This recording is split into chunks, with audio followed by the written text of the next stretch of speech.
ಹೋಯ್ ನಮಸ್ಕಾರ ಎಲ್ಲರಿಗೂ. ನಾವೆಲ್ಲ ರೆಡಿ ಆಗಿ ರಕ್ಷಣ್ ಕರ್ಕೊಂಡು ನಾವು ಸೀದಾ ಎಲ್ಲಿಗೆ ಹೊಡ್ಡದ್ಕೇಂದ್ರೆ ಚಿಕ್ಕಪೇಟೆಗೆ ಒಂದು ಚಿಕ್ಕದಾಗಿ ಒಂದು ರೌಂಡ್ ಹಾಕೊಂಬರುವ ಅಂತ ಹೊತ್ತು. ಬೆಂಗಳೂರು ಟ್ರಾಫಿಕ್ ದೊಡ್ಡ ನಮಸ್ಕಾರ ಮರೆ. ಟ್ರಾಫಿಕ್ ಒಂದು ಕಡೆ ಯಾರೇ ರೋಡಿಗೆ ಮಾತ್ರ ಆರ್ಮಿ ಆಫೀಸರ್ಸ್ ನೇವಿ ಆಫೀಸರ್ಸ್ನೆಲ್ಲ ನೋಡು ಮಜವೇ ಬೇರೆ ಮಾತ್ರ. ಮತ್ತು ಅರ್ಧ ದೂರದಾಗ ಮತ್ತೆ ಬಸ್ ಟ್ರಾಫಿಕ್ ಸಿಕ್ತು. ಆ ಟ್ರಾಫಿಕ್ಗೆ ನಂಗೆ ಸಿಕ್ಕದ ಕಣಿ ಲ್ಯಾಂಬರ್ಗಿನಿ ಅಂತ ಕಾರ್ ಮಾರೇ ಚಂದಾಯ್ತು. ಅಲ್ಲಿಂದ ಆ ಕಡೆ ನಾವು ಮೈಸೂರು ಬ್ಯಾಂಕ್ ರೋಡ್ ಹಂಗೆ ಇಳ್ಕೊಂಡು ಸೀದಾ ಹೋಯ್ತಾ. ಅಲ್ಲೆಲ್ಲ ಬುಕ್ ಅಂಗಡಿಯೇ ರಾಶಿ ಇದ್ದಿತ್ತು. ಎಲ್ಲ ಬುಕ್ ತಗೊಂಡ್ರೆ ಮೇಡಮ್ ಅಂತ ಹೇಳ್ರಿ. ನಾವು ಓದು ಬಿಟ್ಟು ಸುಮಾರು ದಿನ ಆಯ್ತು ಅಂತ ಹೇಳ್ತು. ಹೋದ್ರ ಕೂಡ ಒಳ್ಳೆ ತಿಂಡಿ ಅಂಗಡಿ ಕಂಡ್ಕೊಂಡು ಅಲ್ಲಿ ಹೋಗಿ ವೆಜ್ ಬಿರಿಯಾನಿ ತರಿಸ್ತಾವೆ. ಅಂದರೆ ನಾವು ಹೊಪ್ಪತ್ತಿಗೆ 12:45 ಹಂಗಾಯ್ತು. ಅದಕ್ಕೆ ಸೀದಾ ಊಟಕ್ಕೆ ಹೋಯ್ತಾ ವೆಜ್ ಬಿರಿಯಾನಿ ತಿಂದಿದ್ರಂಗೆ ಇದೇ ಲೈಕ್ ಇದ್ದಿತ್ತು ಅನ್ಸುತ್ತೆ. ಅಲ್ಲಿಂದ ಕಡೆಗೆ ಶಾಪಿಂಗ್ ಮಾಡೋಕೆ ಹೋಯ್ತು. ಅಲ್ಲಿಂದ ಕಡೆಗೆ ಒಂದೊಂದೇ ಅಂಗಡಿಗೆ ಹೋಯ್ತು. ಫಸ್ಟು ನಾವು ಸ್ವೆಟ್ರ್ ಅಂಗಡಿಗೆ ಹೋಯ್ತು. ಸ್ವೆಟ್ರ್ ಎಲ್ಲ ಕಂತು ಕಡೆಗೆ ಕಿಮಿಗೆ ಗಾಳಿ ಹೊಪ್ಪಕ್ಕಾಗಂತ ಕಿಮಿ ಸಿಕ್ಸೋದಿದ್ರೆ ಅದಕ್ಕಂತ ಬ್ಯಾಗಿ ಜೀನ್ಸ್ ಅಂಗಡಿಗೆಲ್ಲ ಹೋಯ್ತು.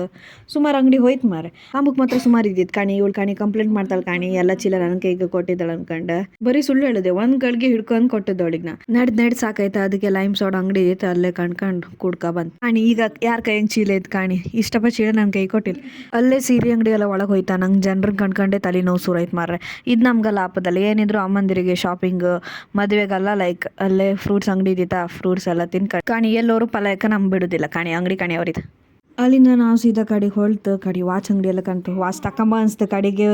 ಮನೆಗೆ ಹೊರೆ ಅಮ್ಮ ಅದೇ ವಾಚ್ ಅಂಗಡಿ ಹೊಡಿತಾರೆ ಅನಿಸ್ತು ಕಡೆಗೆ. ಸುಮ್ಮನೆ ಬಂದೆ. ಅಲ್ಲಿಂದ ಸೀದಾ ನಾವು ಮೆಜೆಸ್ಟಿಕ್ ಹೋಯ್ತಾ. ಅಲ್ಲೇ ಕೆಳಗೆ ಶೂ ಅಂಗಡಿ ಇದ್ದಿತ್ತು ಮಾರೆ. ನನ್ನ ಡ್ರೀಮ್ ಈ ಥರ ಶೂ ತಗೊಂಡೆ. ಭಾರಿ ಖುಷಿ ಆಯ್ತು ನನಗೆ. ದಾರಿ ಉದ್ದಕ್ಕೂ ನಾವು ಬಸ್ಸಂಗೆ ಕೂಕೊಂಡು ಶೂನೇ ಕಾಣ್ತಾ ಬರ್ತೀತಾ.